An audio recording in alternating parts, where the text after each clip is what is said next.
time evolves and comes to a place where it renews again. There is first a purification time, then there's renewal time. We are getting very close to this time now. Everything is coming to a time where prophecy and man's inability to live on earth in a spiritual way will come to a crossroad of great problems.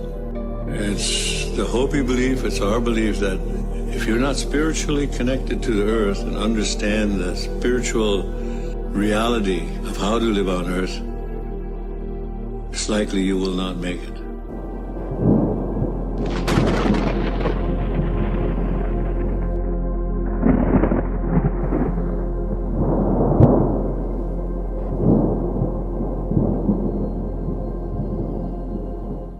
Metaphysics Paper Number 2, The Flow of Energy in Daily Life.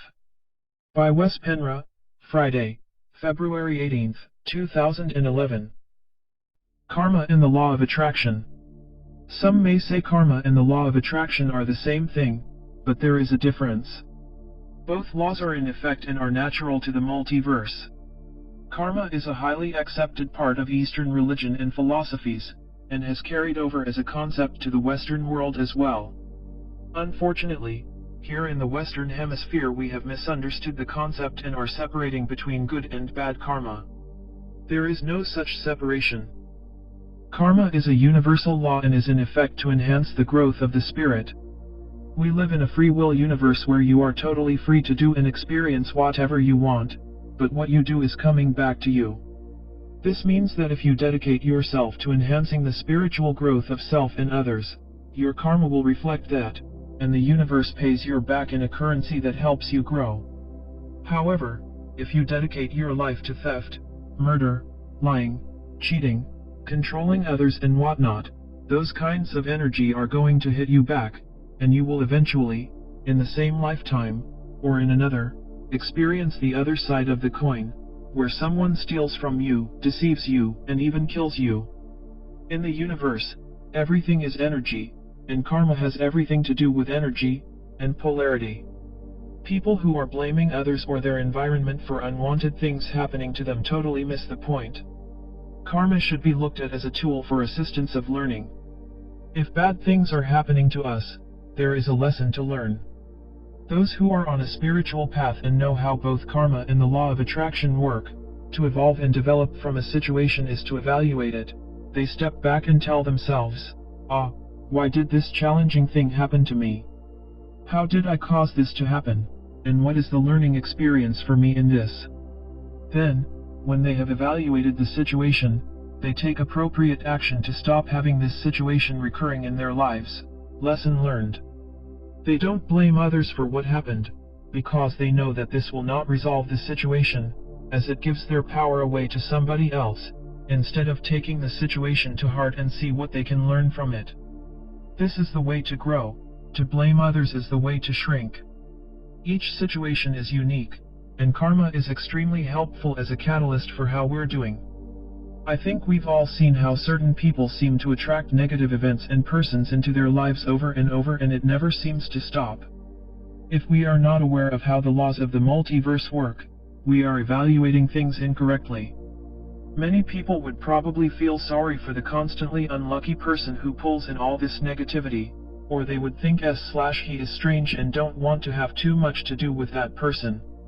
In fact, although it certainly is hard on the person who has to go through all the hardship, it is necessary for their learning process. It's a fine line to realize when to interfere and when not to in such a person's life. Too much interference would prevent that person from learning their lessons, although advice could be appropriate if the person asks for it. However, the lessons basically need to be learned by the person himself, or he won't progress. Once he learns, less and less of the same type of negative events will happen, because now the person knows how to handle them, and these energies diminish and soon enough will not be attracted to him anymore. Karma can also be seen as a measurement of how well we can handle energy. Although karma can be highly involved in circumstances of bad luck, it's not the sole reason. We also make agreements with others and set goals for ourselves in the astral world between 2 lifetimes. Much more about this later. Each time we exit our current body upon physical death, part of the time we spend in the ether, sitter space, between incarnations goes to evaluations of the previous life, what goals we managed to accomplish and where we didn't do so well. Then we decide what we need to practice on in our next life, and sometimes the goals we set can be pretty high. Still, they need to be accomplished for the bio-mind to evolve and be able to play a more accomplished game. 1.2 The Law of Attraction. Then there is the law of attraction. This is a more causative law, which differs from what we call karma. Karma happens whether we know what it is or not, while the law of attraction, although it still works automatically to some degree, can be worked on more consciously once a person becomes aware of how energies work. Still, it's just another way of flow of energy than that of karma. Many people watched the video The Secret, which came out a few years ago, promoting the law of attraction, apparently released by members of the Rosicrucian order. Another very good reference, which is in my opinion presenting a material easier to apply and not as vague as The Secret, is The Teachings of Abraham, which is channeled material by Esther and Jerry Hicks. It gives you a whole list of exercises you can do on a daily basis to learn how to attract what you want, based on how you handle energy. I highly recommend this material for the person who is interested in working consciously with energy. In a nutshell, the law of attraction works like a magnet. You attract what you give out. The universe is not judgmental, so you can decide whatever you want to attract, whether it will include hurting or helping others. However, this is where karma comes into the picture. You may be able to attract experiences that are negative to others and actively do so, but at the end of the day, so to speak, karma will hit you accordingly. The law of attraction works the same on romantic relationships as it does in every corner of life. You attract what you give out. Some people may protest and say that they attract abusive boyfriends, one after the other, and that's not what they want, so therefore the law of attraction does not work.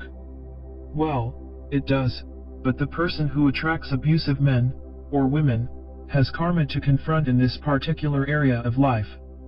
In almost all these cases, the person has had an abusive childhood in one way or another, and needs to handle and take charge of that past situation before they can attract more positive persons into their lives. Some may argue and say that karma doesn't work because the global elite, for example, the cabal that is working behind the scenes to control mankind, negatively see any proportional amount of bad karma.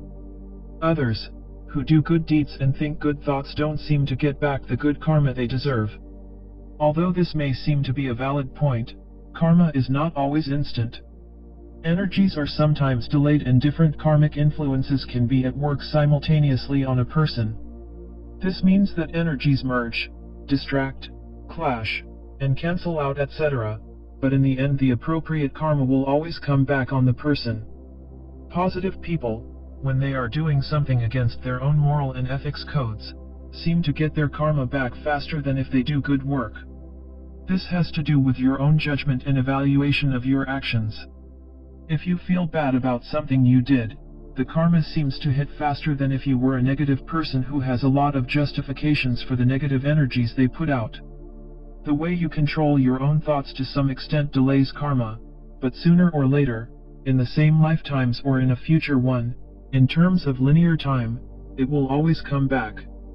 People who are extremely negative, who have some idea of how karma works, think they are mentally strong enough to keep bad karma away from them, and to some degree they seem to be successful, which further encourage them. However, when it hits back much harder than the energy they sent out. These people will, to their own dismay, find themselves on the other side of the coin and will now be the receiver of the same energies they put out. Good karma can be delayed sometimes as well, but just like bad karma, it can also be instant. The delay often depends on what kind of energies you surround yourself with. Ask yourself, who are you connected with? Are all your friends and family members nice and supportive of you, or are there one or two who are either hostile or seem to draw energy out of you? If the latter is true, You have negative people close to you who prevent you from gaining what you should from what you do. I will talk more about these kinds of people in the next subsection and what to do about it. Still, from a bigger perspective, there is no bad and good karma. They are all just experiences. Some of them are just tougher than others. As explained in previous paper, Source created the multiverse so it can have experiences that are not predictable, so therefore we are here to learn. If karma hits once and we ignore it, it will hit harder next time, and next time, until we come to a point where we have to face it, because we feel we have no other choice. Thus, it's much easier on us if we are able to learn the first, or second time. Karma is nothing to be afraid or ashamed of, or something to avoid. It always works in our favor. The law of attraction is very useful even to break karmic cycles. If you break patterns and start attracting what enhances your spiritual growth, the energies will adjust accordingly and cancel out some karma, and as we shall go into later, you can, and will, heal your previous lives. If you, the reader, is interested in learning more about the law of attraction, I strongly advise you to start reading the Abraham/Hicks material too. Psychic Vampirism. As an important spin on the law of attraction, I also want to bring up the subject of psychic vampires. We all know the myth about the vampires who suck blood from their victims and make them into vampires as well. Although there is some truth to this myth, it can also be seen as a metaphor.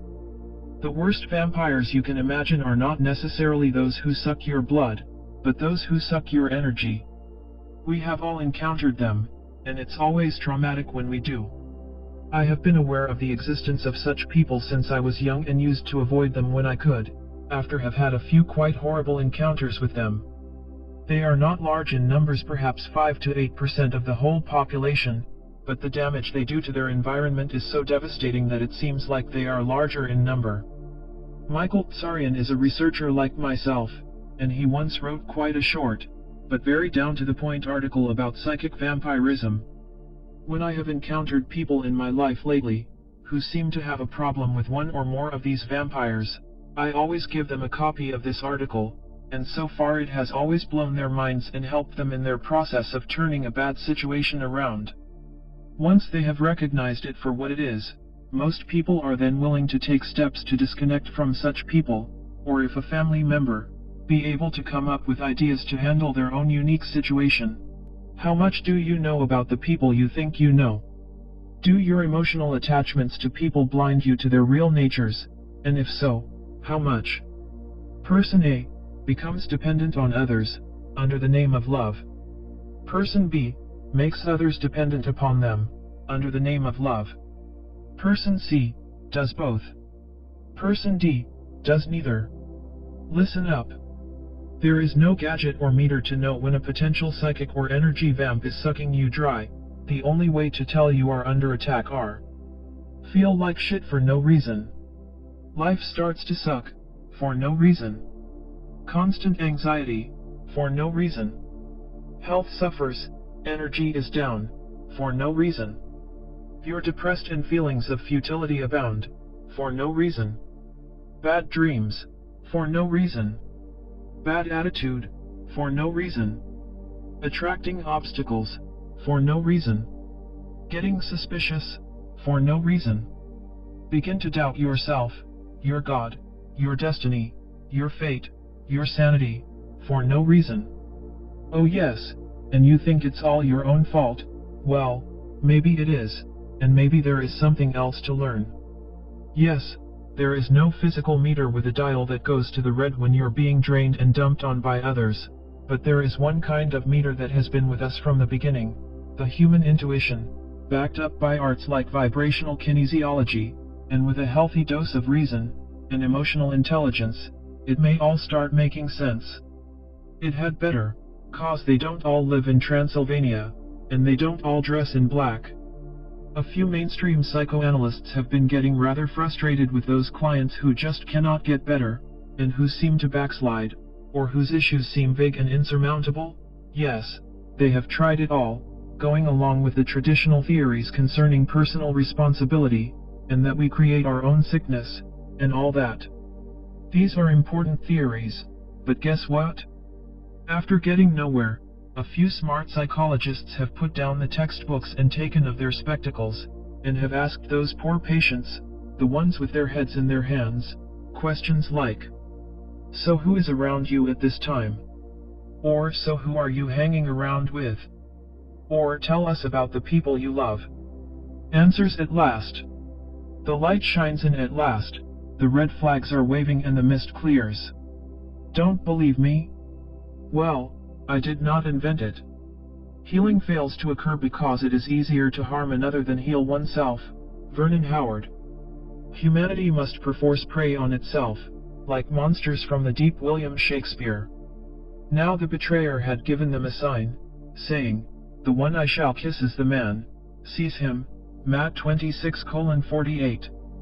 For Brutus, as you know, was Caesar's angel, judge, O you gods! How dearly Caesar loved him. This was the most unkindest cut of all, for when the noble Caesar saw him stab, ingratitude, more strong than traitor's arms, quite vanquished him, then burst his mighty heart. William Shakespeare, Julius Caesar. And the brother shall deliver up the brother to death, and the father the child, and the children shall rise up against their parents, and cause them to be put to death. And ye shall be hated of all men for my name's sake, but he that endureth to the end shall be saved. Matt 10:21-22.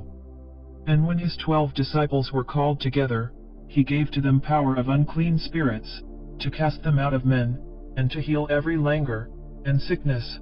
Matt 10:1. They that are not as I am made themselves like me. They that are unworthy of me made me angry. The wretches that belong not to the house of my Father rose, they took arms against me. They rose, they took arms against me, making war with me, fighting for my holy robe, for my enlightening light, that it might lighten their darkness, for my sweet fragrance, that it might sweeten their foulness, because of my brethren, the sons of light, that they might give a peace to their land, because of my sister, the hour of light, that she might be a strengthening of their building. The Manichaean Psalms of Thomas. Their webs shall not become garments, neither shall they cover themselves with their works. Their works are works of iniquity, and the act of violence is in their hands. Isaiah 59:6. And the salvation, that's easy. I ain't looking for nothing in nobody's eyes. Bob Dylan. 3. You there yet? 4. The reason I'm bringing this subject up is because it is extremely important that we have the knowledge of these people and entities, or it will seriously halt our progress and can even be a threat to our immediate lives. If nothing else, these vampires put deep scars in our souls that always need healing. So, bottom line is, when you notice that someone you are connected with constantly makes you feel uncomfortable and tired for no apparent reason and things start to go wrong in your life, then take into consideration that this other person may be a psychic vampire. Sometimes the psychic vampire is not obvious and it will take a while to stop them. Important, though, is to not go on a witch hunt and start accusing innocent people for being vampires. It doesn't help the situation. I am saying this because when somebody has been drained of energy for a long time, they have a tendency to become more or less paranoid, feeling like they are boxing shadows. The way to spot a vampire is to be aware of how you feel in the presence of a certain person. When you interact with them, do you feel empowered, neutral or drained or depressed during the visit or afterwards? Is there somebody you are connected with who makes you feel intimidated, useless, ugly, or stupid? If so, that's your vampire. Still, before you decide who it is, always notice how you feel every time you connect with him/her, and afterwards, and how you feel when that person is not connected with you for a few days or longer. Never judge somebody just because they happen to act like one once or twice. That person could have a bad day or in their turn be in contact with a vampire. It's the recurrence that is the indicator. It's often hard to get rid of such people. They tend to hang on like parasites and are experts in pushing your buttons. They may cry and beg for you to stay, or they'll tell you that you can't live without them, that you need them for your survival. Often, after a traumatic argument or violent incident, they bring flowers and cry at the door. Some fall for this, especially when they have had this connection for a long time. The positive person has been so dependent upon the dominant vampire that he thinks he can't live without him/her. This, of course, is not true, and due to that the victim, although I don't like to use this word, is already weak from have had her/his energies pulled, thinks the vampire is correct and chooses to stay in the bad situation.